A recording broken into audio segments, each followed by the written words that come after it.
എന്തുകൊണ്ട് നമ്മൾ രോഗികളാകുന്നു? അതേപോലെ തന്നെ ചില സൽക്കാരപ്രിയർ, അല്ലാ മുതലിങ്ങളതല്ലേ ഇട്ട് തരുന്നവന് വല്ല ബുദ്ധിമുട്ടുണ്ടോ? എനിക്ക് 2 കൈ അല്ല തന്നിക്കണേ, ഞാൻ 2 കൈയും കഴുകിയ ഭക്ഷണം കഴിക്കാതിരുന്നിക്കണേ, പിന്നെ ഇങ്ങനെ ഇട്ട് തരാൻ നിൽക്കണം. ഇൻ്റെ പ്ലേറ്റിക്ക് ഒരാളിടാനായിക്കൂല. ഓനെ കാണെ തന്നെ എടുത്ത് അങ്ങോട്ടും വെച്ചു കൊടുക്കും. അപ്പം ഓനക്ക് പഠിക്കാം, ഇനി ഒരാളേക്ക് ഇട്ട് കൊടുക്കരുത്. എനിക്കിടാൻ മാത്രം എൻ്റെ 2 കൈയില്ല, നിങ്ങൾ ഇട്ട് തന്നിട്ട് വേണം. എൻ്റെ വയറിൻ്റെ അളവ് അറിയുന്നത് നിങ്ങൾക്കാണോ എനിക്കാണോ? നമ്മളിങ്ങനെ അടുത്ത് നിന്നിട്ട് കഴിച്ചോളിയാ അൽഹംദുലില്ലാ കഴിക്കണേ ഒക്കെ എന്ന് പറയലല്ലാതെ ഇട്ട് കൊടുക്കാൻ നിൽക്കേണ്ട കാര്യമല്ല. അങ്ങനൊരു സുന്നത്തില്ല. നമ്മൾ നോക്കണം. അല്ലാഹു റബ്ബി, ഒരാളെ പാകത്തിന് അയാൾ കഴിക്കും. നമ്മളെ ഭക്ഷണം കഴിക്കുന്നിടത്ത് നമ്മൾ നോക്കേണ്ട. റസൂലുള്ളാഹിക്ക് മാംസം കൊടുത്തു. അപ്പൊ റസൂലുള്ളാഹി ചോദിച്ചു, ഇത് ഏതിന്റെ മാംസമാണ്? നബി തങ്ങളോട് പറഞ്ഞു, ഇത് ഉടുമ്പിന്റെ മാംസമാണ് നബിയേ. അപ്പൊ റസൂലുള്ളാഹി തങ്ങൾ കൂടെയുള്ള ഖാലിദ് ഇബ്നു വലീദിനോട് പറഞ്ഞു, ഖാലിദേ നിങ്ങൾ കഴിച്ചോളി, ഇത് എനിക്ക് പരിചയമില്ലാത്ത മാംസമാണ്. നബിതങ്ങൾക്ക് പരിചയമില്ലാത്ത മാംസമായതുകൊണ്ട് നബിതങ്ങൾ കഴിച്ചില്ല. ഖാലിദ് റളിയല്ലാഹു അൻഹു യുദ്ധത്തിന്റെ പട്ടാളത്തിന്റെ ചീഫ് കമാൻഡർ അല്ലേ, ഹലാലാണ്. പക്ഷേ നബിതങ്ങൾ കഴിച്ചില്ല. നമ്മൾ ആരോഗ്യം കൊണ്ട് മികച്ചു നിൽക്കണം, നമ്മൾ സാമ്പത്തിക ശേഷി കൊണ്ട് മികച്ചു നിൽക്കണം. അതാണ് ഈ ഉമ്മത്ത്. ആ ഉമ്മത്ത് വിശ്വാസം കൊണ്ട് മികച്ചു നിൽക്കണം. അൻതുമുൽ അഅലൗൻ, ഓ മുഅ്മിനീങ്ങളെ, നിങ്ങളാണ് അഭിവൃദ്ധിയുള്ളവർ, നിങ്ങളാണ് പുരോഗതിയുള്ളവർ. എല്ലാം നമുക്കാ മുത്തുനബി വാഗ്ദത്തം ചെയ്തത്. ഇത് നമ്മൾ ഭക്ഷണം കഴിക്കാൻ വേണ്ടി ഇരുന്നാൽ തുടങ്ങി കഴിച്ചിട്ട് പടച്ചോനക്കിയാ അല്ലാ, തീരെ ഇനി ഒരു നിവൃത്തില്ല. ഒന്ന് ബീഫ്, മറ്റേത് മട്ടന്, മറ്റേത് ചിക്കന്, എല്ലാം കൂടിയാണ് നിറഞ്ഞു അല്ലേ. അപ്പൊ പിന്നെ ടണലിൽ വണ്ടി കുടുങ്ങിയ മാതിരി, ടണലിൽ വണ്ടി കുടുങ്ങിയിട്ട് എന്തായി, ആക്സിഡന്റ് ആയി. അതിൻ്റെ ഉള്ളിൽ നിന്ന് കൂട്ട കരച്ചിൽ കേൾക്കുക, ഇങ്ങോട്ട് വണ്ടി വരണ്ടെന്നുള്ള അർത്ഥത്തിന്. എന്ന മാതിരി നമ്മളെ ഉള്ളിൽ നിന്ന് ഇനി ഇങ്ങോട്ട് ആരെയും പറഞ്ഞയക്കരുത് എന്നുള്ള രീതിയിലുള്ള ഒരു സൗണ്ടാണ്. അപ്പം ഞമ്മക്കൊരാശ്വാസമായി, ഒരു കാടയും കൂടി. പിന്നെ എവിടുന്ന രോഗമല്ലാതിരിക്കണത്? നിങ്ങൾ പോയി നമ്മൾ ഈ ഹോസ്പിറ്റലുകളൊക്കെ ഒന്ന് പോയി നോക്കി. ഈ മിംസ് ഹോസ്പിറ്റലിൽ 90% രോഗികൾ ആരാണ്? ഇവിടെ വേറൊരു ഹോസ്പിറ്റൽ, ഇവിടെ എന്താണ് KCTC, KMCT, ഒന്ന് പോയി നോക്കി. 90% രോഗികൾ ആരാണ്? എന്തേ നമ്മൾ പഠിക്കാത്തത്? നമുക്ക് അല്ലാഹു സുബ്ഹാനഹു വ തആല തന്നിരിക്കുന്ന ആഹാരം, കേരളത്തിന്റെ ആഹാരം എവിടെ? കേരളത്തിന്റെ ഭക്ഷണ രീതി എവിടെ? നമ്മുടെ ശരീരത്തിന് കൊടുക്കേണ്ട ഉറക്കം, നമ്മുടെ ശരീരത്തിന് കൊടുക്കേണ്ട ഭക്ഷണം, നമ്മുടെ ശരീരത്തിന് കൊടുക്കേണ്ട വെള്ളം എപ്പോഴെങ്കിലും ഒരു വിരുന്നായിട്ട് അല്ലാഹു റബ്ബി മന്തിയും കുഴിമന്തിയും ഒക്കെ വേണം. ആഴ്ചയിൽ ഒരു ദിവസമൊക്കെ പോരെ. ഇപ്പം നമ്മളെ കുട്ടികൾക്ക് ഏതന്നെ വേണ്ട, മട്ടൻ വേണ്ട, ബീഫ് വേണ്ട, ഒന്നും വേണ്ട. ഏത് മതി? ഒക്കെ ചിക്കൻ മന്തി. ഓ പ്രിയപ്പെട്ടവരെ, ലോകാരോഗ്യ സംഘടനയുടെ കണക്കനുസരിച്ച് മുസ്ലിമീങ്ങളെ നാം ആരോഗ്യപരമായി ക്ഷയിക്കുമ്പോൾ, നാം സാമ്പത്തികമായി തളരുമ്പോൾ, നമ്മെ കാർന്ന് തിന്നാൻ കാത്തു നിൽക്കുന്നവരെ കുറിച്ച് ഓർമ്മയില്ലാതെ പോകണ്ട. അള്ളാന്റെ റസൂൽ റഹ്മത്തിന്റെ നബിയാണ്. ആ റഹ്മത്തിന്റെ റസൂലുള്ളാഹി തങ്ങൾ പറയുന്നുണ്ട്, നിങ്ങൾ എരന്ന് ജീവിക്കുന്നവരാകരുത്, നിങ്ങൾക്ക് കൈകൊണ്ട് അധ്വാനിച്ച സമ്പാദ്യം വേണേ. നിങ്ങൾ ആരോഗ്യമില്ലാതെ മറ്റൊരാളെ താങ്ങുന്നണലുമായിട്ട് നിൽക്കുന്ന ആളുകളാവരുത്, മറ്റൊരാളെ നിങ്ങൾ ഭാരമാകുന്ന തരത്തിലാവരുത്. നിങ്ങൾ ആരോഗ്യമുള്ളവരാവണേ.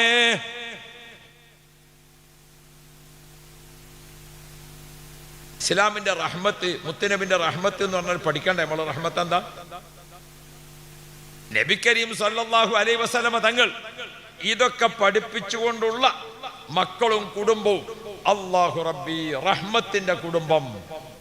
ഇന്നിപ്പോ നമ്മളെ കുട്ടികളെ വിഷയം, ഞാനിപ്പോ ആരോടും എന്താ മക്കളെ വിവരം എന്ന് ചോദിക്കലില്ല.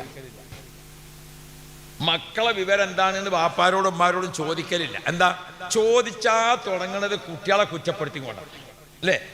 എല്ലാരും മക്കളെ കാര്യം, ഉസ്താദെ കുട്ടികളെ കാര്യം നിങ്ങൾക്ക് അറിയില്ലേ? ഒറ്റൊന്നും ലെവലില്ല, ഒറ്റ കുട്ടിയും ലെവലില്ല. കുട്ടികളെ കുറ്റപ്പെടുത്തുകയാണ് മാതാപിതാക്കളൊക്കെ അല്ലേ? ഓ പ്രിയപ്പെട്ടവരെ, ഒരു തലമുറയെ നമ്മൾ എന്തിനാണ് ഇങ്ങനെ ശപിക്കണത്? നമ്മളെ മക്കളല്ലേ? മക്കൾക്ക് വേണ്ടി ദുആ ചെയ്യുക. കുറ്റപ്പെടുത്തലല്ല. പടച്ചോനെ എൻ്റെ മക്കളെ നന്നാക്കണേ, അള്ളാഹുവിൻ്റെ മോളാണ്, ആ മോളെ നന്നാക്കി തരണേ, എൻ്റെ മോനെ നന്നാക്കണേ എന്ന് ദുആ ചെയ്യണം മാതാപിതാക്കൾ. അള്ളാഹുവിൻ്റെ റസൂല് കുട്ടികളെ വളർത്തിയത് എങ്ങനെയാണെന്നറിയോ? കുട്ടികൾക്ക് നല്ല സ്നേഹം കൊടുത്തു. നബി സല്ലല്ലാഹു അലൈഹി വസല്ലം തങ്ങൾ ഒരു വാപ്പ എന്ന നിലയ്ക്ക് 7 കുട്ടികളെ വാപ്പയാണ് മുത്തുനബി. 7 കുട്ടികളുടെ വാപ്പയാണ്.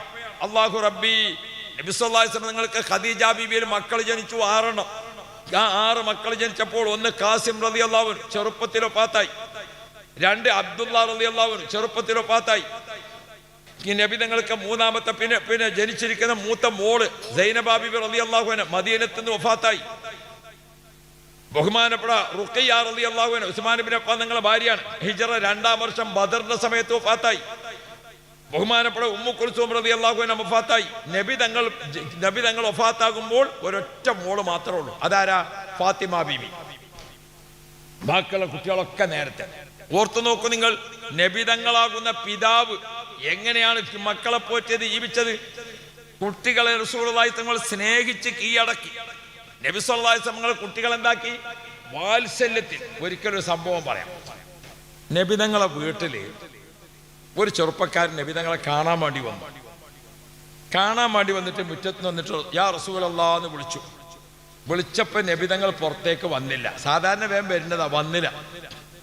നമ്മളൊരു വീട്ടിൽ പോയി ബെല്ലടിച്ചിട്ട് ആള് വരുന്നില്ലെങ്കിൽ നമ്മളെന്ത് ചെയ്യും? അപ്പൊ തന്നെ പിന്നെ അടിക്കൂലേ? നിങ്ങളൊന്ന് നേര് പറഞ്ഞാണ്. ആ ഒരു ബെല്ലടിച്ചു, അല്ല അപ്പൊ തന്നെ 2ാമത് അടിക്കൂലേ? അപ്പൊ തന്നെ 3ാമത് അടിക്കൂലേ? അപ്പൊ തന്നെ പിന്നെ അടിക്കൂലേ? അല്ലാഹു റബ്ബി, നമുക്കൊരു ക്ഷമല്ല. പിന്നെ അടിച്ച് അല്ലാ. നാളെ ഒരു വീട്ടില് ഒരു കാറിൽ 4 ആള് പോയി ഇറങ്ങി. ഒരാൾ ബെല്ലടിച്ചു, ആരും വന്നില്ല. 2ാമത് അടിച്ചു, ആരും വന്നില്ല. 3ാമത് ഇങ്ങനെ ബെല്ലുമ്മൽ സ്വിച്ച് വെച്ചിട്ട് കറന്ന് പറഞ്ഞ അടിക്കന്നെ, കൈയടിക്കാതെ അടിച്ചാ പിന്നെ ഉള്ളിൽ. അപ്പൊ ഒരു ചെറിയൊരു കുട്ടി ആർക്ക പുറത്ത് പിരാന്തന്മാർ വന്നിക്കണം എന്നറിയാൻ വേണ്ടിയിട്ട് ഒരു കുട്ടി മെല്ലെ വാതിൽ തുറന്നിട്ട് ഇങ്ങനെ നോക്കി, ആരാ ഈ ബെല്ലടിച്ചത്? ആ ചെറിയ കുട്ടി ഇങ്ങനെ നോക്കിയപ്പോ ഈ ബെല്ലടിച്ചാക്ക് ദേഷ്യം പിടിച്ചു. അയാൾ ചോദിച്ചു, ഈ ഏറൊക്കെ എറിഞ്ഞിട്ട് കണ്ണിയാങ്ങാ വീണെന്ന് വെച്ചു. ഞാൻ ഓർമ്മപ്പെടുത്തുന്നത്, നമ്മൾ പിന്നെയും ബെല്ലടിക്കും. നമ്മളെ വീടുകളിലൊക്കെ ഒരാൾ വന്നാൽ നമുക്ക് പെരുമാറ്റ ശാസ്ത്രമല്ലല്ലോ, അള്ളാഹുവിന്റെ റസൂല് പഠിപ്പിക്കുന്ന പെരുമാറ്റ ശാസ്ത്രം നോക്ക് നിങ്ങൾ. എങ്ങനെയാ മുത്തനബി പഠിപ്പിക്കണത്? നമ്മളൊരു വീട്ടിൽ വിളിച്ചാൽ ഒന്ന് കാത്തു നിൽക്കണം. ഒരു വീട്ടിൻ്റെ അകത്ത് നിസ്കരിക്കാതിരിക്കാം, ബാത്റൂമിലായിരിക്കാം, അല്ലേ? ഒരുപാട് കാര്യങ്ങൾ ഉണ്ടാകും. അതിനല്ലേ ഒരു വീട്ടിലേക്ക് നമ്മൾ കയറി ചെന്നാൽ ഒരു പെരുമാറ്റ ശാസ്ത്രമുണ്ട്. ബെല്ലടിച്ച് പിന്നെ അടിച്ച് അതല്ല. പിന്നെന്താ വേണ്ടത്? അള്ളാഹുവിന്റെ റസൂല് ഒരു വിളിച്ചാൽ 4 റക്അത്ത് നിസ്കരിക്കണ സമയം കഴിഞ്ഞിട്ട് നബി തങ്ങൾ 2ാമത് വിളിക്കുള്ളൂ. കണ്ട നിങ്ങൾ ഇതിന്റെ മര്യാദ? നമ്മളെ വീട്ടിലും ഇതിന്റെ മര്യാദക്ക് സ്ഥലമുണ്ട്, അല്ലേ? നമ്മളെ വീടുകളൊക്കെ നോക്കാട്ടെ. നിങ്ങൾ എഞ്ചിനീയർ വീടുണ്ടാക്കി തന്നപ്പോൾ അവിടെ ഇങ്ങോട്ട് കൂട്ടിക്കോളി. അപ്പുറത്ത് കിച്ചന്റെ അപ്പുറത്ത് ഡൈനിങ് ഹാള്, ഇപ്പുറത്ത് ബെഡ്റൂം, അല്ലേ? അപ്പുറത്ത് ഓഫീസ് റൂം. ഇനി പുറത്തിറങ്ങിയാൽ അതിന്റെ സ്ഥലം എന്താ വരിക? പറഞ്ഞോളി, ഇത്ര ബേജാറാകാൻ നിൽക്കാണ്. Sit out. സിറ്റ് ഔട്ടിന്റെ മൈനെന്ന് വെച്ചോക്കാണ്. എന്താ സിറ്റ് ഔട്ട് എന്ന് പറഞ്ഞാൽ? സിറ്റ് ഔട്ടിന്റെ അർത്ഥം എന്താ? സിറ്റ് ഔട്ട്, പുറത്ത് കുറച്ചു നേരം വിശ്രമിക്കുക. അതാരോടാ? ആ വീട്ടിൽ താമസിക്കുന്നവരോടൊക്കെ പുറത്തിറങ്ങിയിരുന്നോളി എന്നാണോ സിറ്റ് ഔട്ടിന്റെ അർത്ഥം? നിങ്ങളെല്ലാവരും പുറത്തിറങ്ങിയിരുന്നോളിന്നാ സിറ്റ് ഔട്ട്. പുറത്തുനിന്ന് വന്ന ഒരാളോട് സിറ്റ് ഔട്ട്, പുറത്ത് കുറച്ച് വിശ്രമിക്കാം. ഒരു ബെല്ലടിച്ചിട്ട് ആ പുറത്തൊരു 3 ചെയറും ഒരു ഫാനും ഒക്കെ ഉണ്ടല്ലോ, ഇങ്ങനെ ആ ഫാൻ ഓൺ ചെയ്യുക, ആ ചെയറിൽ അവിടെ ഇരിക്കുക. ഒരു ബെല്ലടിച്ച് കണ്ട് അവിടെ ഇരിക്കുക. സിറ്റ് ഔട്ട്, പുറത്ത് വിശ്രമിക്കുക. അല്ലാതെ അടിച്ച് പിന്നെ അടിച്ച് യാ റബ്ബേ. ആ വീട്ടിലൊരു ചങ്ങായി ഉറക്കം വരാത്ത വാപ്പ സുഖമില്ലാതെ കിടക്കുന്നുണ്ട്. എൻ്റെ ഈ ബെല്ലടി കേട്ടിട്ട് അയാൾ ഉണർന്നു. അയാൾക്ക് ഞാൻ അന്ന് ഉറക്കില്ല. ഒരു കുട്ടി മുലപ്പാൽ കുടിച്ചാൽ അപ്പാണ് ഉറങ്ങിയിട്ടുള്ളൂ. നിങ്ങളെ ബെല്ലടി കേട്ടിട്ട് ആ കുട്ടി ഉണർന്ന്. അല്ലാഹു റബ്ബി. ഒരാൾ ബാത്റൂമിലാണ്. അയാൾ ബാത്റൂമിൽ ഇരുന്ന ഉടനെ തുടങ്ങി ബെല്ലടിക്കല്. അടിക്കാൻ. അയാൾക്ക് എന്ത് ചെയ്യണം? ഒരാൾ നിസ്കരിക്കാൻ നിന്നതാ. ആ നിസ്കരിക്കാൻ നിന്ന ആള് പടച്ചോനെ, ഞാൻ നിസ്കാരം കൈ കെട്ടി കഴിച്ചിട്ട് പോയി തുറന്നു നോക്കണം. ആരായി വന്നിക്കണത്? വല്ല ഫയർ ഫോഴ്സുകാരാണ്. അടിക്കാൻ. എന്താ അള്ളാഹുവിന്റെ റസൂൽ പഠിപ്പിക്കണത്? നബി സല്ലല്ലാഹു അലൈഹി വസല്ലമ തങ്ങളെ വീട്ടിൽ വന്നിട്ട് ഒരാൾ വിളിച്ചു. നബി തങ്ങൾ വീട്ടിൽ നിന്ന് പുറത്ത് വരാത്തപ്പോൾ അദ്ദേഹം ഈത്തപ്പനയുടെ ഓല കൊണ്ട് കെട്ടിയുണ്ടാക്കിയ വീടാണ് മുത്തനബിൻ്റെത്. നമ്മളെ പോലത്തെ വീടല്ലല്ലോ. ആദ്യത്തെ മദീനത്തെ വീട് എന്ന് പറഞ്ഞാൽ മദീന പള്ളി 70 മുഴം നീളത്തിലും 70 മുഴം വീതിയിലും, അതാണ് ആദ്യത്തെ മദീന പള്ളി. അതിന്റെ ഒരു ഭാഗത്ത് ഇങ്ങനെ ചെരിച്ച് കെട്ടിയിട്ട് ഈത്തപ്പന ഓല കൊണ്ട് ഇങ്ങനെ ചെരിച്ച് കെട്ടിയിട്ട് അത് ഡിവൈഡ് ചെയ്തിട്ട് ഇത് ആയിഷ ബീബി, അത് സൗദ ബീബി, അത് ഉമ്മു സലമ ബീബി, എങ്ങനെയാണ് മുത്തനബിന്റെ ഭാര്യമാര്. അപ്പോൾ ഒരു സ്വഹാബി പോയിട്ട് വീട്ടുമുറ്റത്ത് പോയി വിളിച്ചിട്ട് നോക്കുമ്പോൾ റസൂലുള്ളാഹി പുറത്തു വരുന്നത് കാണുന്നില്ല. അപ്പൊ അദ്ദേഹം ഈ ഈത്തപ്പന ഓലയുടെ ഉള്ളിൽ കൂടെ അങ്ങനെ നോക്കി നബിതങ്ങൾ എന്താ വരാത്തത്. അപ്പൊ അദ്ദേഹം ഒരു അത്ഭുതം കാണുകയാണ്. എന്താ കാണുന്നത്? അള്ളാഹുവിന്റെ റസൂലിന്റെ വീട്ടിലെ 3 പേരക്കുട്ടികളുണ്ട്. ആരാ 3 പേരക്കുട്ടികള്? ഒന്ന് ഫാത്തിമ ബീബിന്റെ 2 മക്കള്, ഒന്ന് സൈനബ ബീബിന്റെ 1 കുട്ടി. 3 മക്കളെ റസൂലുള്ളാഹി കളിപ്പിക്കാണ്. എന്താ കളി? റസൂലുള്ളാഹിയും കുട്ടികളും തമ്മിൽ കളിക്കണത് എങ്ങനെയാണെന്നറിയോ? ഇങ്ങനെ കളിക്കണത്, റസൂലുള്ളാഹി ഇങ്ങനെ സുജൂദ് കടക്കാം, നബി തങ്ങൾ സുജൂദിൽ ഇങ്ങനെ കടന്നിട്ട് 2 കുട്ടികൾ റസൂലുള്ളാഹിന്റെ പുറത്ത് കയറി ഇരുന്നിക്കണ്. ബൈക്കമ്മ കയറിയമായി 2 കുട്ടികൾ പുറത്ത് കയറി ഇരുന്നിക്കണ്. 3ാമത്തെ കുട്ടിയും കൂടി കയറാൻ വേണ്ടിയിട്ട് അങ്ങനെ മത്സരിക്കുക. ഇത് കണ്ടുകൊണ്ടാണ് പുറത്ത് നിന്ന് സ്വഹാബി കാണുന്നത്. ഓ മക്കളെ പോറ്റുന്ന മാതാപിതാക്കളെ, മാതാവും പിതാവും ആകുക എന്നുള്ളത് ഒരു യോഗ്യതയല്ല, രക്ഷിതാവാകുക എന്നുള്ളതാണ് യോഗ്യത. ത്വാഹ റസൂലുള്ളാഹ്. മക്കളെ കുറ്റപ്പെടുത്തിയിട്ട് ആക്ഷേപിക്കല്ലേ. വാപ്പയും ഉമ്മയും മക്കൾക്കൊപ്പം നിന്നോ? മക്കളെ പോറ്റിയോ?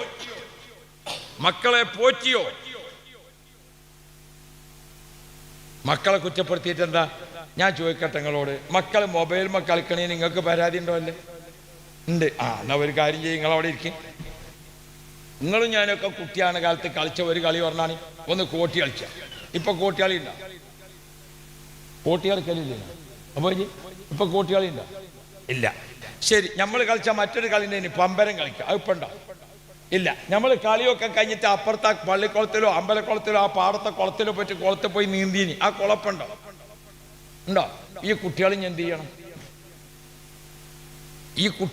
ചെയ്യണം? ആരെ ഈ കുളം ഇല്ലാതെയാക്കിയത്? ആരെ ഈ കളിയൊക്കെ ഇല്ലാതെയാക്കിയത്? എന്നാ ഏതെങ്കിലും മഹല്ല് കമ്മിറ്റി 1 ഏക്കർ സ്ഥലം വാങ്ങിയിട്ട് കുട്ടികൾക്ക് കളിക്കാൻ ഒരു സ്ഥലം ഉണ്ടാക്കി വെച്ചേക്കണം നമ്മളെ മഹല്ലത്തിൽ എവിടെയെങ്കിലും ഉണ്ടോ? നിങ്ങൾ അതൊക്കെ അല്ലേ. കുട്ടികൾ മൊബൈൽ കളിക്കണേന് എല്ലാവർക്കും പരാതി. ഉസ്താദന്മാരൊക്കെ പരാതിയിൽ മുന്നിലാണ്, നിങ്ങൾ മാത്രമൊന്നല്ല. ഞങ്ങളൊക്കെ അതിൻ്റെ ആൾക്കാരിനെ, പരാതിൻ്റെ ആൾക്കാർ. മുത്തഅല്ലിമീങ്ങളൊക്കെ അങ്ങേറ്റത്തെ വളവ് ഓടിച്ചു പോയി. നമ്മളൊക്കെ സ്ഥാപനത്തിൽ പഠിക്കണ കുട്ടികളോട് വലിയ ഉസ്താദന്മാരെന്താക്കി? മൊബൈൽ വാങ്ങി വെച്ചു. അപ്പൊ കുട്ടികൾ വളവ് ഓടിച്ചു.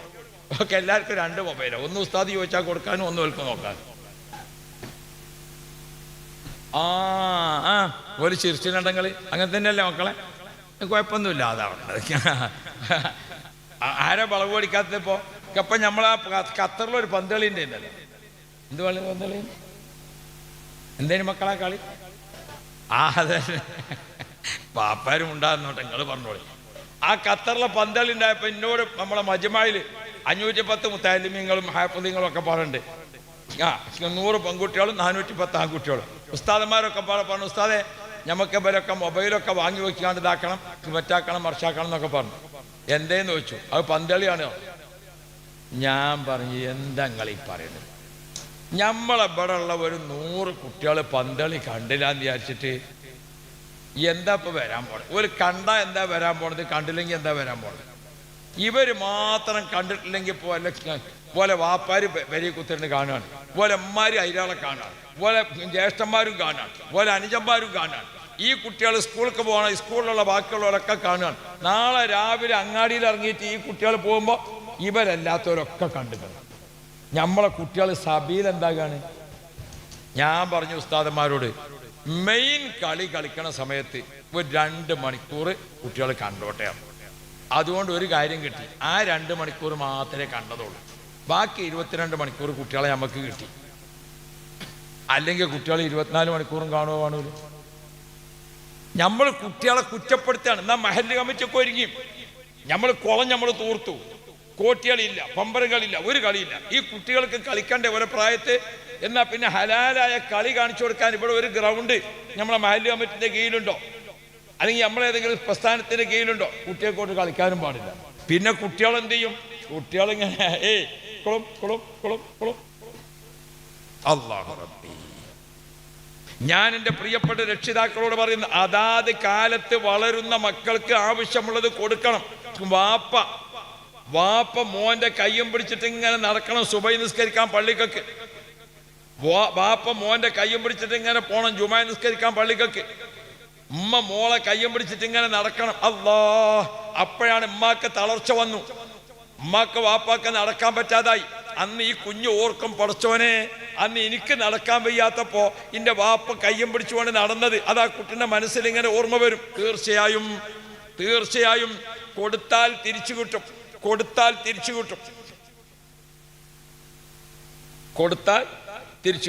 നിങ്ങൾക്ക് കൂർക്കനെ പിടിക്കണം. ഒരു കോഴി കുറുക്കന് കൊടുക്കാൻ തയ്യാറാണ്. ഒരു കോഴിയാണ് പോട്ടെ എന്ന് വെക്കുക, എന്നെങ്കിലേ കുറുക്കനെ പിടിച്ചാൻ കിട്ടുള്ളൂ. നിങ്ങൾക്ക് നരിനെ പിടിക്കണം. ഒരു കുറുക്കനെ നരിക്ക് കൊടുക്കാൻ തീരുമാനിക്കാം, എന്നെങ്കിലേ നരിനെ കിട്ടുള്ളൂ.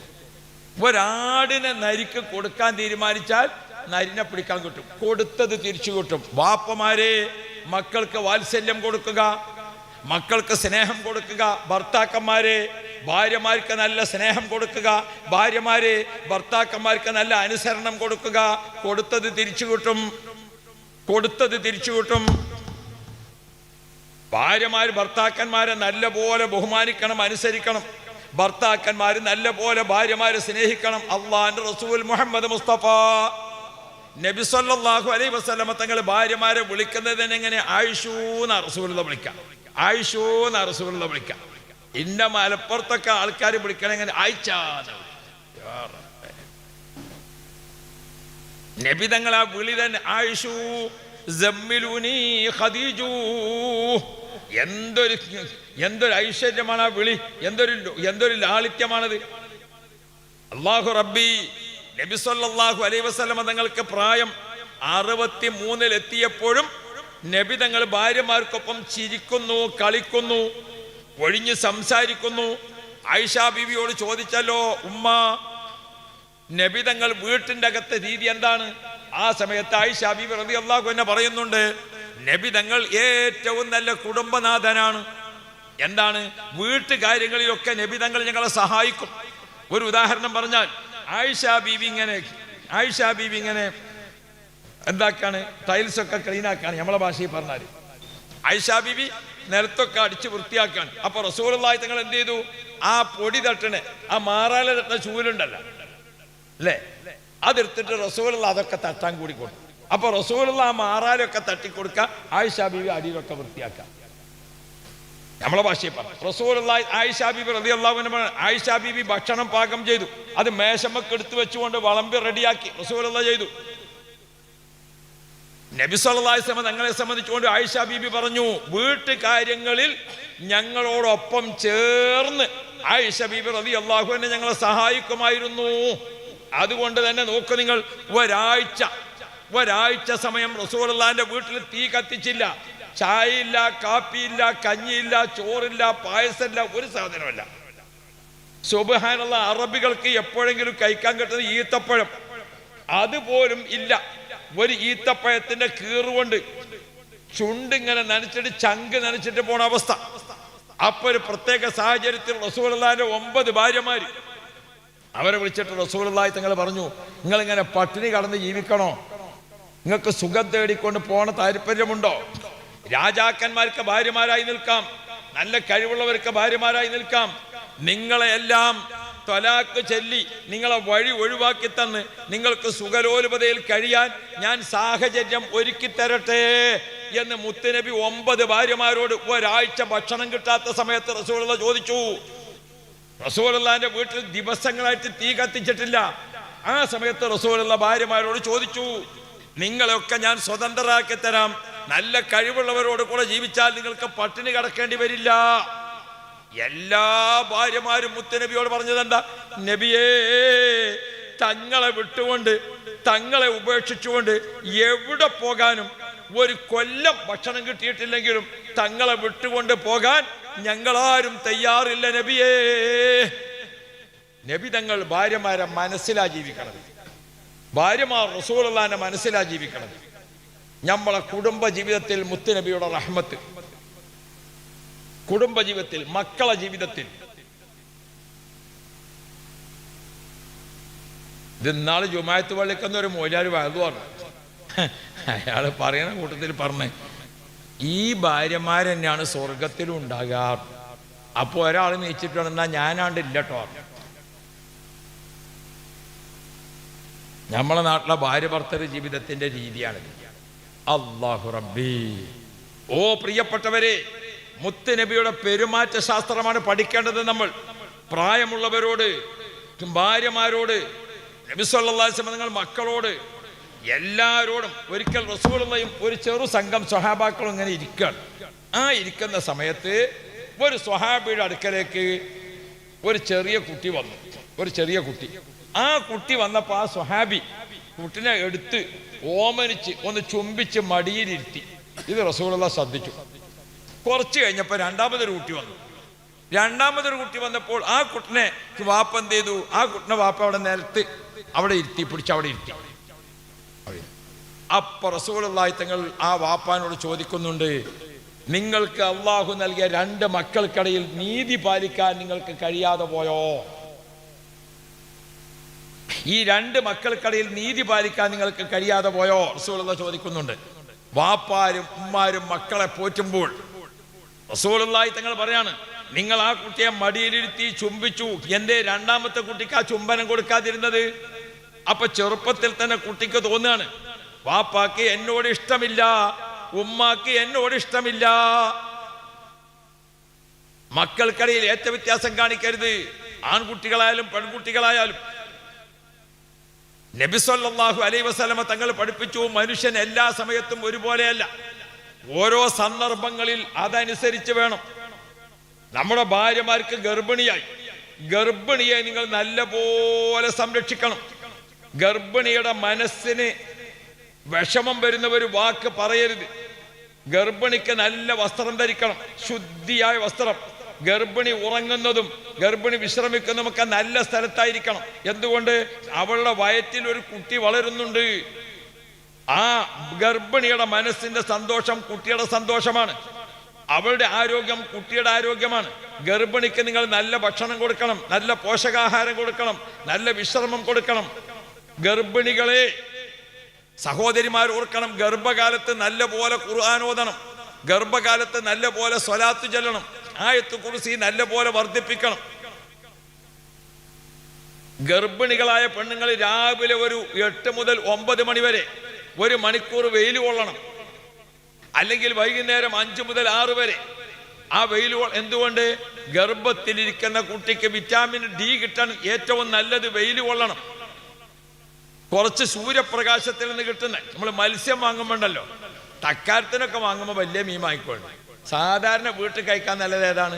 മത്തി വാങ്ങാം, മാന്തൽ വാങ്ങാം, അങ്ങനത്തെ ചെറുവക മീൻ. എന്തുകൊണ്ട്? സൂര്യപ്രകാശം തട്ടുന്ന മീനിനാണ് ആരോഗ്യം ഉണ്ടാകുക. നബി സല്ലല്ലാഹു അലൈഹി വസല്ലമ തങ്ങൾ നമ്മെ പഠിപ്പിച്ച ആരോഗ്യ ഭക്ഷണമുണ്ട്. ആരോഗ്യവും പണവും നല്ല മനസ്സമാധാനവും. നമ്മുടെ വീടാണ് സ്വർഗം. റസൂലുള്ളാഹി തങ്ങൾ പഠിപ്പിച്ച റഹ്മത്താണ്. ഏതൊരു മനുഷ്യനും താമസിക്കാൻ ഒരു വീട്, മനസ്സിന് ഇണങ്ങിയ ഒരു ഭാര്യ, അവന് യാത്ര ചെയ്യാൻ ഒരു വാഹനം. അള്ളാഹുവിന്റെ റസൂല് എല്ലാവർക്കും അതുണ്ടാകണമെന്ന് ആഗ്രഹിക്കണം. ദുനിയാവിൽ ഇങ്ങനെ കുറെ ടെൻഷനും കുറെ പ്രശ്നവും. അതുകൊണ്ട് തന്നെ നമ്മളൊക്കെ എന്താണ്, ഇന്നിപ്പോ എല്ലാവരും PSC പാസ്സായതാണ് അല്ലേ? ഗവൺമെന്റിന് ജോലി കിട്ടാനല്ല, പ്രഷർ, ഷുഗർ, കൊളസ്ട്രോൾ, അതാണ് PSC. അല്ലാതെ സർക്കാരിൽ ജോലി കിട്ടാനുള്ളതല്ല. അല്ലാഹു റബ്ബി. ഓ പ്രിയപ്പെട്ട മുത്തുമുഅ്മിനുകളെ, ജീവിതത്തിന്റെ എല്ലാ രംഗങ്ങളിലും നബിതങ്ങളെ ഒരു സഞ്ചാരമുണ്ടല്ലോ. 23 കൊല്ലം നബിതങ്ങളെ മാതൃകാ ജീവിതമില്ലേ? ആ ജീവിതത്തിൽ നോക്കൂ നിങ്ങൾ, ആയിഷ ബീവിയും റസൂലുള്ളാഹിയും ഒരു വഴിക്കിങ്ങനെ നടന്നു പോകുമ്പോ നബിതങ്ങൾ പറഞ്ഞു ആയിഷുവിനോടൊന്ന് ഓടാൻ. ആയിഷ ഓടി, റസൂലുള്ളാഹി ഓടി. അന്നത്തെ ഓട്ട മത്സരത്തിൽ ആര് ജയിച്ചു? ആയിഷ ബീവി ജയിച്ചു. അന്ന് ആയിഷ ബീവി ജയിക്കണം. എന്തുകൊണ്ട്? ആയിഷ ബീവിനെ കല്യാണം കഴിച്ച റസൂലുള്ളാഹി കൊണ്ടുവന്നത് ചെറിയ പ്രായത്തിലാണ്. ആ സമയത്ത് ആയിഷ ബീവി ഒന്ന് ഓടി, എന്നിട്ട് ആയിഷ ബീവി ജയിച്ചു. അതൊക്കെ നിൽക്കേണ്ട സമയമാണ്. കുറച്ച് കാലം കഴിഞ്ഞു, ആയിഷ വലിയ പെണ്ണായി, തടിയൊക്കെ കുറച്ച് കൂടി. മറ്റൊരു സമയത്ത് ആ വഴിക്കിങ്ങനെ പോകുമ്പോൾ റസൂലുള്ളാഹി ചോദിച്ചു, ആയിഷോ, ഓ ഈ സ്ഥലം എനിക്ക് ഓർമ്മ ഉണ്ടോ? ഇത് ഏതാന്ന് ചോദിച്ചു. ഇത് ഞാൻ ജയിച്ച സ്ഥലമാണ്, എന്നാ നമുക്ക് ഒന്നും കൂടി ഓടിയാലോ ചോദിച്ചു. എന്നാ ഓടുക. അന്ന് ഓടി. ആയിഷ ബീവിക്ക് തടിയൊക്കെ കൂടിയിരിക്കണ്. അന്ന് ഓടിയിട്ട് ആര് ജയിച്ചു? റസൂലുള്ളാഹി തങ്ങൾ ചോദിച്ചു. എന്നിട്ട് റസൂലുള്ളാഹി തങ്ങൾ ഇതാക്ക ഇത് അതിന് പകരാണ്, ഇത് അന്ന് ജയിച്ചില്ലേ, ഇതിന് പകരാണ്. ഓർത്ത് നോക്കി നിങ്ങൾ, റസൂലുള്ളാഹിയും ആയിഷ ബീവിയും ഉള്ള ഒരു ഒരു ഒരു ഒരു ഒരു സ്നേഹ ജീവിതം, ഒരു സഹധർമ്മിണി ജീവിതം നിങ്ങൾ ഓർത്തു നോക്കിയും. നമ്മുടെ ഭാര്യമാരും മക്കളും നമ്മളും അത്രയധികം സ്നേഹപൂർണമായ ജീവിതം, അതാണ് റഹ്മത്ത്, അതാണ് റഹ്മത്ത്. നമ്മുടെ മാതാപിതാക്കൾ പരസ്പരമുള്ള സന്തോഷം കണ്ടിട്ട് മക്കൾ വളരണം. ഓ പ്രിയപ്പെട്ട മക്കളെ, നിങ്ങളോട് ഓർമ്മപ്പെടുത്തുന്നത്, വാട്സപ്പ് കണ്ടുകൊണ്ട് പെൺകുട്ടികളൊക്കെ ഇന്ന് മറ്റൊരു കൂടെ ഓടിപ്പോവാണ്. ഇന്നാളൊരു പെണ്ണ് പോകുന്നുണ്ട് ഭർത്താവിൻ്റെ കൂടെ. അല്ലാ, പെൺകുട്ടിക്ക് 19.5 വയസ്സ്, പുതിയാപ്പിളക്ക് 48. ഓളെ കണ്ടാ ചെറിയൊരു പെണ്ണ്, ഈ ചങ്ങായിനെ കണ്ടാ ഓൻ വലിയൊരു മനുഷ്യൻ. അപ്പം ഞാൻ ചോദിച്ചു, എവിടുന്ന കുട്ടിയതിനെ കിട്ടിയത്? അപ്പം അത് വാട്സപ്പിൽ നിന്ന് കിട്ടിയതാ. ഓനും കൂടി ഇങ്ങനെ പോണണ്ട ബെറ്റിലെ കൂടെ ഏണി കൊണ്ടോണമായിരുന്നു. യാ റബ്ബ്, ഞാൻ എൻ്റെ പ്രിയപ്പെട്ട മക്കളോട് അടുത്ത കാലത്തുള്ള റിപ്പോർട്ട് പറയാം. ഒരു പെൺകുട്ടി വാട്സപ്പിൽ കിട്ടിയ പുതിയാപ്പിളിന്റെ കൂടെ പോയി. ആരാണ് ആ പെണ്ണെന്നറിയോ? ഉമ്മ വളർത്തിയ മോളാണ്. ആ ഉമ്മ പ്രസവിച്ച് 2 or 3 മാസം കുട്ടി കാണുന്ന സമയത്ത് ഭർത്താവ് മരിച്ചു, കുട്ടിന്റെ വാപ്പ മരിച്ചു. ആ മോളെ ഉമ്മ പോറ്റി. ഉമ്മക്ക് വേറെ കല്യാണം വന്നപ്പോൾ ഉമ്മ പറഞ്ഞു, ഞാൻ എൻ്റെ മോളെ പോറ്റിയാണ്, നിന്റെ സുഖം നോക്കി ഞാൻ പോയാൽ എൻ്റെ മോള് കഷ്ടപ്പെട്ടു പോകും. ആരോഗ്യം നിലനിൽക്കുന്ന സമയത്ത് ഉമ്മ വേറൊരു കല്യാണം സ്വീകരിച്ചില്ല, മോളെ പോറ്റാൻ നിന്നു. ആ മോളെ പോറ്റി പോറ്റി വളർത്തി. അവള് ഡിഗ്രി 2nd ഇയറാണ്. ഡിഗ്രി 2nd ഇയറായ പെൺകുട്ടി ഒരു ദിവസം രാവിലെ എഴുന്നേറ്റപ്പോൾ സുബൈക്ക് ഉമ്മ നീച്ചപ്പോൾ മോളെ കാണാനില്ല. ഉമ്മാന്റെ അടുത്ത് കടന്നുറങ്ങിയ മോളെ കാണാനില്ല. ഉമ്മ ബേജാറായി. അവിടെ നോക്കി, ഇവിടെ നോക്കി, മറ്റോടത്ത് നോക്കി. പടച്ചോനെ, എൻ്റെ കുട്ടി എവിടെ പോയി? അയൽവാസികളോടൊക്കെ പറഞ്ഞു, എൻ്റെ കുട്ടിനെ കാണാനില്ല. അയൽവാസികൾക്ക് മനസ്സിലായിക്കണേ ഇത് പെൺകുട്ടി വേറെ നിൽക്കാണ്. അല്ലാഹു റബ്ബി, കുട്ടിനെ കാണാനില്ല. പോലീസ് സ്റ്റേഷനിൽ കേസ് കൊടുത്തു. കേസ് അന്വേഷിച്ച് പോയി. അവസാനം മൈസൂര് ബാംഗ്ലൂരിന്റെ ഇടയ്ക്ക് ഒരു സ്ഥലത്ത് വെച്ചിട്ട് ആ പെൺകുട്ടിയെ കണ്ടെത്തി. കാമുകനെയും കാമുകിയെയും കൂട്ടി പോലീസ് കോടതിയിലെത്തിച്ചു. കോടതിയിൽ വന്നിക്കണെന്ന് കേട്ടപ്പോ ഈ ഉമ്മ, അല്ലാ, എത്ര വേഗാ കോടതിക്ക് പോയത് എന്നറിയാം. ഇന്റെ കുട്ടി ഇന്നെ കണ്ട എന്റെ ഒപ്പണ് പോരുന്നാണ് ഉമ്മ വിചാരിക്കണത്. കാരണം അത്രയും ഉമ്മ പോറ്റിയ മോളല്ലേ. കോടതിയിലേക്കാണ് ചെന്നപ്പോൾ സുബ്ഹാനല്ലാഹ്, ഉമ്മ വരുന്നത് കണ്ടിട്ട് ഉമ്മാനെ മോള് തിരിഞ്ഞു നോക്കിയില്ല. അവസാനം കോടതി ചോദിച്ചു, ഇതാരാണ്? അത് ഉമ്മയാണ്. നീ ഉമ്മാന്റെ കൂടെ പോണോ അതല്ല കാമുകന്റെ കൂടെ പോണോ? ആ പെണ്ണ് പറഞ്ഞു, ഞാൻ മൂപ്പരൊപ്പം പോയിക്കോളാം. അതാണ് കേട്ടതോടുകൂടെ ഉമ്മ കോടതിയിൽ ബോധം കെട്ട് വീണു. 5 വക്കത്ത് നിസ്കരിച്ച് പടച്ചോനെ പേടിച്ച് ജീവിക്കണം ഉമ്മാനെ. ഓട്ടോറിക്ഷ ഡ്രൈവറും ഒരു പോലീസുകാരനും താങ്ങിയെടുത്തിട്ട് ഓട്ടോറിക്ഷ കയറ്റി. ആ അമ്മ വീട്ടിൽ വന്ന് കരഞ്ഞ് കരഞ്ഞ് കരഞ്ഞ് ഒരു കൊല്ലം ഉമ്മ വീട്ടിൽ നിന്ന് പുറത്തിറങ്ങിയിട്ടില്ല. ഒരു കല്യാണത്തിന് ഉമ്മ പോയിട്ടില്ല, ഒരു മരണ വീട്ടിലേക്ക് ഉമ്മ പോയിട്ടില്ല. ഉമ്മ പറ്റേ മെലിഞ്ഞു ഒട്ടി.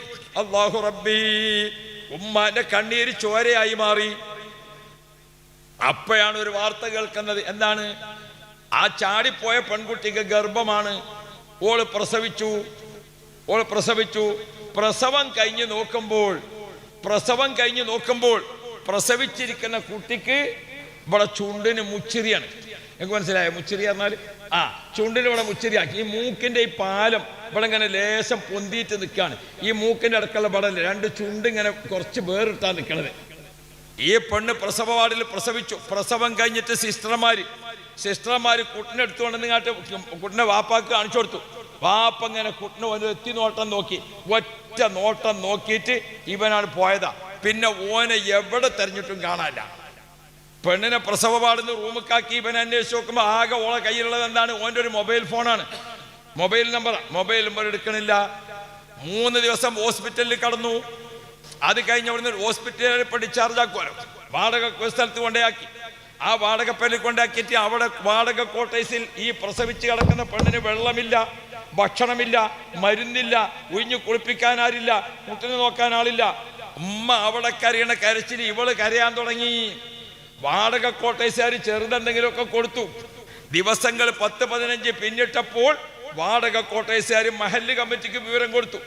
മഹല്ല് കമ്മിറ്റി അവിടുത്തെ ഒരു കാളിയാരും 2 കാരണന്മാരും കൂടി ഉമ്മാനെ അന്വേഷിച്ച് ഇവിടെ വന്നു. ഉമ്മാന്റെ മഹല്ലത്തിൽ വന്നു. ആ ഉമ്മാന്റെ അടുത്തേക്ക് ഇവിടുത്തെ പള്ളിക്കത്തെ കാളിയാരും അവിടുത്തെ പള്ളിക്കത്തെ ആള് വരെ 5-8 ആള് ഉമ്മാന്റെ അടുത്ത് പോയിട്ട് ചോദിച്ചു, നിങ്ങളെങ്ങനെ ഒരു മകള്? ഓള് പോയിട്ടൊരു കൊല്ലായി. അപ്പൊ ആ ഉമ്മാനോട് പറഞ്ഞു, നിങ്ങളെ മകള് പ്രസവിച്ച് ഓളെ കൊണ്ടുപോയ ഭർത്താവ് ഉപേക്ഷിച്ച് പോയി, യാതൊരു അഡ്രസ്സും ഇല്ല, അവള് പട്ടിണിയിലാണ്, കഷ്ടപ്പാടിലാണ്, അവള് മരിക്കാൻ അടുത്തിട്ട രീതിയിലാണ് ഇപ്പൊ കാണുന്നത്. ഉമ്മ പറഞ്ഞു, അവിടെ കിടന്ന് മരിച്ചോട്ടെ, എനിക്കാ മകളെ വേണ്ട. അവളെ വാപ്പ കൊച്ചുനാളിൽ മരിച്ചിട്ട് ഞാനവളെ പോറ്റി വളർത്തിയിട്ട് കോടതിയിൽ വെച്ചുകൊണ്ട് കാമുകന്റെ കൂടെ പോകുമ്പോ ഞാനവളെ ബോധം കെട്ട് വീണിട്ട് ഇന്നെ ഒന്ന് താങ്ങി എടുക്കാൻ എൻ്റെ മകള് എൻ്റെ അടുത്തേക്ക് വന്നിട്ടില്ലല്ലോ, അങ്ങനത്തെ മകളെ എനിക്ക് വേണ്ട. ഈ നാട്ടിലുള്ള വേറെ പെൺകുട്ടികളൊക്കെ ഒന്ന് പഠിച്ചോട്ടെ.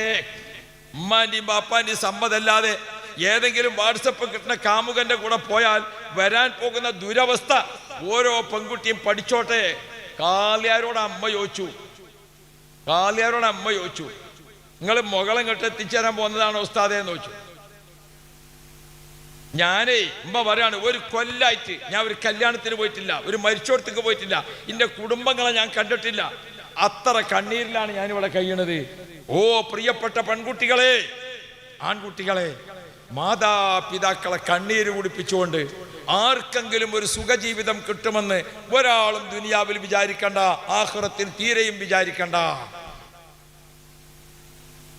അള്ളാഹുവിന്റെ റസൂലിന്റെ റഹ്മത്ത്, മുത്ത് നബിയെ, എനിക്ക് ഭൂമിയിലെ ഏറ്റവും കടമപ്പെട്ടത് ആരോടാണ്? ഉമ്മുക്ക, നിന്നെ പ്രസവിച്ച ഉമ്മ, ഉമ്മുക്ക നിന്റെ ഉമ്മ, ഉമ്മുക്ക നിന്റെ ഉമ്മ, 4ാമത്തെ പ്രാവശ്യം അബൂക്ക നിന്റെ വാപ്പ. അള്ളാഹുവിന്റെ ഭൂമിയിലെ സൃഷ്ടികളെ കൂട്ടത്തിൽ സ്വർഗത്തിന്റെ ടിക്കറ്റ് മുറിച്ച് തരാൻ അധികാരമുള്ള ഒരേ ഒരാൾ ഉമ്മയാണ്. അപ്പൊ വാപ്പാര് വിചാരിക്കും ഞങ്ങളൊക്കെ അപ്പൊ എന്താണ്, നിങ്ങൾ ബേജാറായില്ലേ? ഉമ്മാന്റെ ടിക്കറ്റും വാങ്ങിയിട്ട് ഇങ്ങനെയാണ് ചെല്ലുമ്പോൾ അൽ വാലിദു ഔസത്തു അബ്വാബുൽ ജന്ന, സ്വർഗത്തിന്റെ പ്രധാന കവാടം വാപ്പയാണ്. ഉമ്മാന്റെ ടിക്കറ്റ് വാങ്ങുക, എന്നിട്ട് ഇങ്ങനെയാണ് ചെല്ലുമ്പോൾ ഗേറ്റിങ് വാപ്പ ഉണ്ടാവും, ടിക്കറ്റ് വാപ്പാൻ്റെ അടുത്ത് കൊടുക്കുക. 2 ആളും കൂടി ഒരുമിച്ച് ഇങ്ങനെ നിൽക്കുമ്പോൾ ചാവി ആരെടുത്താ? അത് ഉസ്താദിന്റെ അടുത്താ. ഏറ്റവും വലിയ ഉസ്താദ് ആരാ? മുഹമ്മദ് മുസ്തഫ. അതാണ് ചെറുപ്പത്തിൽ തന്നെ എന്നെയും എന്നുടെ ഉമ്മയും ബാബയും അറിവൈ പഠിപ്പിച്ച ഉസ്താദുമാരെയും എന്നെയും മറ്റുള്ള മുഅ്മിൻ എല്ലാരെയും എങ്കൽ നബിന്റെ ശഫാഅത്തിൽ കൂട്ടല്ലോ. ഓ മുത്തു മുഅ്മിനുകളെ, ഞാൻ നിർത്തി. ഹബീബായ റസൂലുള്ളാഹി സ്വല്ലല്ലാഹു അലൈഹി വസല്ലം തങ്ങൾ മാതാപിതാക്കളോട്, മക്കളോട്, നാട്ടുകാരോട്, കുടുംബത്തോട് അവിടുത്തെ റഹ്മത്തിന്റെ വാഗ്ദാരണികൾ നിറഞ്ഞു നിൽക്കുന്നുണ്ട്. അങ്ങനെയുള്ള ഒരു നല്ല ജീവിതത്തിലേക്ക് നമ്മുടെ സാമ്പത്തിക സ്ഥിതി, നമ്മുടെ ആരോഗ്യസ്ഥിതി, നമ്മുടെ ഭക്ഷണസ്ഥിതി എല്ലാറ്റിലും ഒരു മിതത്വം പാലിച്ചുകൊണ്ട് മുസ്ലിമീങ്ങൾ കൈ കാണിച്ച് ജീവിക്കുന്നവരാകരുത്. മുസ്ലിങ്ങൾ പട്ടിണി കടന്ന് കഷ്ടപ്പെടുന്നവരാകരുത്. മുഅ്മിനീങ്ങൾ ആർക്കും വേണ്ടാത്തവരാകരുത്. പല സ്ഥലങ്ങളിലും പോയി നോക്കിയാൽ ഇസ്ലാമിന്റെ ആ ഇസ്സത്ത് കാത്തു സൂക്ഷിക്കാത്തത് കൊണ്ട് പല രാജ്യത്തും മുസ്ലിമീങ്ങൾ അധപ്പതിച്ചു. നമ്മുടെ കേരളത്തിൽ അൽഹംദുലില്ലാഹ് പണ്ഡിതന്മാർ നമുക്ക് നേതൃത്വം നൽകി. ഇതൊക്കെ ജനങ്ങളെ പഠിപ്പിച്ചു. അതുകൊണ്ട് കേരളീയ മുസ്ലിങ്ങളെ പോലെ ഇന്ത്യൻ മണ്ണിൽ അന്തസ്സും അഭിമാനവും ഒരു പ്രദേശത്തെ മുസ്ലിമീങ്ങൾക്കും ഇല്ല.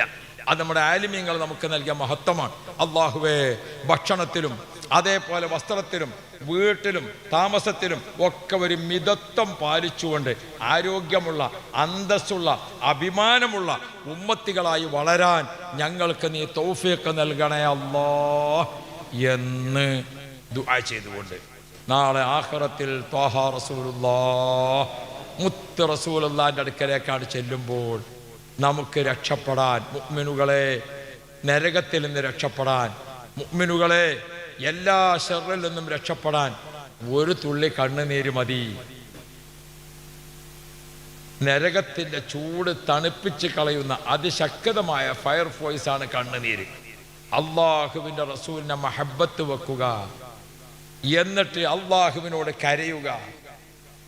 ഓ, മനുഷ്യൻ കരഞ്ഞാൽ പിന്നെ അല്ലേ. ബൈഅത്തുർ റിദ്വാൻ ഒരു മരത്തിന്റെ ചുവട്ടിലാണ് 84 സ്വഹാബാക്കളും നബിതങ്ങളും ഇരിക്കുക. ബൈഅത്തുർ റിദ്വാൻ ഓരോ സ്വഹാബിയും റസൂലുള്ളാഹിന്റെ കൈ പിടിച്ച് ബൈഅത്ത് ചെയ്തു. 84 ആളുണ്ട്. 83ാമത്തെ ആളെ ബൈഅത്ത് കഴിഞ്ഞിട്ട് 84ാമത്തെ ആളെ ഉഖബത്ത് ബിൻ ആമിർ റളിയല്ലാഹു അൻഹു ബൈഅത്തിന് വേണ്ടി കൈ റസൂലുള്ളാഹിന്റെ കയ്യിലേക്ക് ഇങ്ങനെ വെക്കുമ്പോൾ ചോദിച്ചു, നബിയേ, ഈ ഷഹാദത്തി കലിമ ചൊല്ലിയുള്ള ബൈഅത്തുണ്ടല്ലോ, ഇതുകൊണ്ട് ഞങ്ങൾക്ക് കിട്ടാൻ പോകുന്ന നേട്ടവും വിജയവും എന്താണ്? ആ സമയത്ത് റസൂലുള്ളാഹി തങ്ങൾ പറഞ്ഞു, ഉഖബത്തെ, ഈ ബൈഅത്ത് ചെയ്ത മുഴുവൻ ആളുകളും നാളെ സ്വർഗത്തിലായിരിക്കും. ദുഖൂലുൽ ജന്ന, നമുക്ക് ഒരുമിച്ച് സ്വർഗത്തിൽ താമസിക്കാം. അതാണ് കേട്ടപ്പോൾ മുകൾ ഭാഗത്ത് നിന്ന് കണ്ണുനീരിങ്ങനെ വന്നു. റസൂലുള്ള ഇങ്ങനെ നോക്കുമ്പോൾ ആ മരം കരയുകയാണ്. ആ മരം കരയുകയാണ്. അള്ളാഹുവിന്റെ റസൂൽ ചോദിച്ചു, മാലക്കി, നിനക്കെന്ത് പറ്റി? ആ മരം റസൂലുള്ളാഹിനോട് സംസാരിച്ചിട്ട് പറഞ്ഞു, നബിയേ, എൻ്റെ ഈ മരത്തിൻ്റെ തണലിൽ നിങ്ങളെല്ലാവരും സന്തോഷത്തോടു കൂടെ ഇരുന്നല്ലോ, ഇനി നിങ്ങളൊക്കെ പിരിഞ്ഞു പോവുകയാണ്. എങ്ങനെയാണ് പിരിയുന്നത്? സ്വർഗത്തിൽ ഒരുമിച്ച് കൂടാം. അങ്ങനെയാണ് നിങ്ങളൊക്കെ പിരിഞ്ഞു പോകുന്നത്. എൻ്റെ സ്ഥിതി എന്താണ്? ഞാനിവിടെ വെയിലും മഴയും കൊണ്ട് കഴിയാണ്. ഞാനിവിടെ കിടന്ന് ഉണങ്ങിപ്പോകൂലേ? നിങ്ങൾക്ക് തണലിട്ട് തന്ന എനിക്ക് സ്വർഗമില്ലല്ലോ. മരം കരഞ്ഞപ്പോൾ അല്ലാഹുവിന്റെ റസൂൽ പറഞ്ഞു, നീ ബേജാറാകണ്ട, അന്തി മിൻ അഹ്ലിൽ ജന്ന, നീയും ഞങ്ങളോട് കൂടെ സ്വർഗത്തിലായിരിക്കും മുഹമ്മദ് മുസ്തഫ. മരം കരഞ്ഞപ്പോൾ അതിന് സ്വർഗം വാങ്ങിക്കൊടുത്ത റസൂലുള്ളാഹി ആ മുത്തുനബിനെ മഹബത്ത് വെച്ചുകൊണ്ട് നമ്മൾ മൗലിദ് ഓതുക, നമ്മൾ സ്വലാത്ത് ചൊല്ലുക, നമ്മൾ ദിക്ർ ചൊല്ലുക, നമ്മൾ മഹബത്ത് വർദ്ധിപ്പിക്കുക. അല്ലാഹുവേ, മുത്തുനബിൻ്റെ കൂടെ സ്വർഗത്തിലിരിക്കാൻ ഭാഗ്യം നൽകണേ അല്ലാഹ്. ഞാൻ നിർത്തുന്നു. നമ്മുടെ ഈ നാട്ടിൽ ബാക്കിയാത്തു സ്വാലിഹാത്തി എന്ന സ്ഥാപനത്തിൽ ഇപ്പം നമുക്ക് ഉസ്താദായിട്ട് വന്നിട്ടുള്ള ആള് നേരത്തെ നമ്മളെ കുണ്ടൂർ ഉസ്താദിൻ്റെ ഔസിയ സ്ഥാപനത്തിൽ നല്ലൊരു മുദരിസായിട്ട് ഇയാൾ നിൽക്കുമ്പം എനിക്ക് നല്ല പരിചയമാണ്. അയാൾ നല്ല പുസ്തകം എഴുതുന്ന ആളാണ്, നല്ല കഴിവുള്ള മുദരിസാണ്. അല്ലാഹു തആല ഒരുപാട് നിഅമത്ത് കൊടുത്ത ആളാണ്. അങ്ങനത്തെ ഒരു മുദരിസിനെ നിങ്ങൾക്ക് ഇവിടെ കിട്ടിയപ്പോൾ അൽഹംദുലില്ലാഹ്, നാട്ടുകാർ ആ ദർസിനെ നല്ലപോലെ നിലനിർത്തണം. ഒരു 70-75 മുത്തഅല്ലിമീങ്ങൾ ഇവിടെ ഉണ്ട്. നിങ്ങളൊക്കെ വീട്ടിലൊരു മരണം ഉണ്ടായാൽ ഈ കുട്ടികൾ വന്നിട്ടൊരു യാസീൻ ഓതി ദ്വാർക്കുമ്പോൾ, ഒരു വീട് കയറി താമസം ഉണ്ടായാൽ കുട്ടികൾ വന്നിട്ടൊരു യാസീൻ ഓതി ദ്വാർക്കുമ്പോൾ, അല്ലാഹ് നമ്മളൊരു ഉമ്മാൻ്റെ ആണ്ടിൻ്റെ ദിവസം, നമ്മളെ ഭാര്യ പ്രസവിച്ച ദിവസം, ഒരുപാട് സന്തോഷ ദുഃഖ ദിവസങ്ങളിലൊക്കെ അല്ലാഹ് വീട്ടിൽ നിന്നൊക്കെ പെണ്ണുങ്ങളോട് ഞാൻ ഓർമ്മപ്പെടുത്തുക. പെണ്ണുങ്ങൾ വേലക്കാൻ വന്നിട്ടില്ലേ അല്ലേ? ആ പെണ്ണുങ്ങളോട് ഞാൻ ഓർമ്മപ്പെടുത്തുകയാണ്. ഇവിടെ താമസിക്കണ കുട്ടികളെ കണ്ടങ്ങൾ ഒക്കെ ഒരു 12 വയസ്സ് മുതൽ ഒരു 23 വയസ്സിനുള്ളിലുള്ളവരാ. നല്ല തിന്നേണ്ട സമയമാണ്, നല്ല ഭക്ഷണം കഴിക്കേണ്ട സമയമാണ് കുട്ടികൾക്കൊക്കെ. നമ്മളെ പെരിയിലാവുമ്പോൾ അത് കഴിച്ച് ഇത് കഴിച്ച് മറ്റത് കഴിച്ച് അങ്ങനെ പോകും. ഈ കുട്ടിയൊക്കെ ഈ എണ്ണിച്ചുട്ടത് തന്നെ കിട്ടുള്ളൂ. അതുകൊണ്ട് പെണ്ണുങ്ങളൊക്കെ ഒരു കാര്യം ചെയ്യാം, ഒരു 100 നെയ്യപ്പം ചൂടാം, അസർ ചായക്ക് കടിയായിട്ട് ഇങ്ങോട്ട് കൊടുത്തേക്കാം. ഒരു 100 നെയ്യപ്പം. നെയ്യപ്പം ഇല്ലെങ്കിൽ അതിൻ്റെ താഴെയുള്ള ഒരു അപ്പം ഉണ്ടല്ലോ, അതിനെന്താ പറയുക, ഉണ്ണിയപ്പം. അതില്ലെങ്കിൽ അതിൻ്റെ താഴെ ഉണ്ട്, അതിൻ്റെ പേരെന്താ, കുയ്യപ്പം എന്നാ പറയുക. അതൊക്കെ പഴയ ഉമ്മരിട്ട പേരാണ്. അതെന്താണെന്നറിയോ, ഉമ്മ നെയ്യപ്പം ചുട്ട് അത് കണ്ടുങ്ങാണ്ട് മകള് ചുട്ടു നോക്കി, അപ്പം അത് നന്നായില്ല. അപ്പം ഉമ്മ കുറ്റപ്പെടുത്താതെ അതിന് പേരിട്ട് കൊടുത്തു, അത് അതിൻ്റെത് ഉണ്ണിയപ്പാണ്. അങ്ങനെ ഉണ്ണിയപ്പം വന്നത് അത് കണ്ടുങ്ങാണ്ട് മരുവോളുണ്ടാക്കി നോക്കിയാണ്. അപ്പം അതൊരു അപ്പം പറഞ്ഞു അതിൻ്റെത് കുയ്യപ്പാണ്, കുറ്റം പറയാതെക്കാൻ. അപ്പോൾ നമ്മൾ എന്ത് ചെയ്യണം, ഒരു പക്ഷേ നെയ്യപ്പം ചൂടുക അല്ലെങ്കിൽ ഉണ്ണിയപ്പം ചൂടുക, എന്നിട്ടൊരു 75 എണ്ണം. ഒരു 75 എണ്ണം എന്ന് ഞാൻ പറഞ്ഞത് എന്തിനാണ്? മുത്തഅല്ലിമീങ്ങളത്തിലുള്ളത് 75. അപ്പം 100 എണ്ണം വേണം. അത് ഏത് സംഗതി അങ്ങനെയാണ്. മുത്തഅല്ലിമീങ്ങൾ കുല്ലിലും കോമാങ്ങ, ഉസ്താദുമാർക്ക് 2 നാടൻ മാങ്ങ, ചെത്തിക്കൊടുത്താൽ കൂലിയുണ്ട് തമാമ. അത് ഉമ്മാമാൻ്റെ റിവായത്താണ്, പണ്ടേ ഉള്ള, ബുഖാരി അല്ല.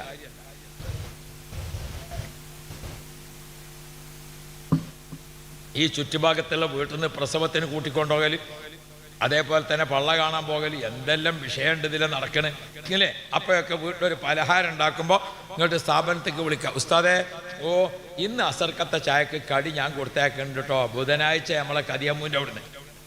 അപ്പോഴാണ് വ്യാഴാഴ്ച പാത്തുമ്മൂൻ്റെ അവിടുന്ന് വിളിച്ചത്, ഇന്ന് ഉണ്ണിയപ്പം ഞാൻ കൊടുത്തേക്കുന്നുണ്ട് കേട്ടോ. അങ്ങനെ നമ്മളെ കുട്ടിയൊക്കെ ഇങ്ങനെ കൊടുത്തയച്ചു നോക്കിയ കുട്ടികളൊക്കെ പാടെ ഇരുന്നിട്ട് അസർക്ക് അല്ലാ നല്ല മട്ടത്തിൽ ആ ചായ ഒരു നെയ്യപ്പൊക്കെ തിന്നിട്ട് ബിസ്മില്ലാ അൽഹംദുലില്ലാ പടച്ചോനെ എന്ന് നെയ്യപ്പം കൊടുത്തയച്ചവർക്ക് അല്ലേ, പഞ്ചാര തണ്ണി കലക്കി തന്നുള്ള കുട്ടിക്ക് റഹ്മാനെ നാളെ നീ ഹൗദുൽ കൗസർ കുടിപ്പിക്കുകയല്ലേ നമ്മുടെ നബിദിനയാദിയിൽ. അതൊക്കെ വലിയ സംഗതിയാണ്. അതുകൊണ്ട് ഈ മുത്താലിമയെ കൊടുത്താൽ എന്ത് സാധനം ഉണ്ടെങ്കിൽ കൊടുത്തേക്കാം. നമ്മളെ മുരിങ്ങാമരത്തുമ്പോൾ നല്ലോണം മുരിങ്ങണ്ടായി, ഒരു 2 കെട്ട് ഒടിച്ചിട്ട് കണ്ട് കൊടുത്തേക്കാം. മുരിങ്ങാക്കറി ഉണ്ടാക്കട്ടെ ഇവിടെ. മാങ്ങയാണെങ്കിൽ എന്ത് ചെയ്യാ, നല്ല മാങ്ങ. ഇനി നമ്മളെന്താക്കാണ്, ഏതറക്കാണ് നമ്മൾ അക്കീക്കത്ത് അറക്കുണ്ടാവും.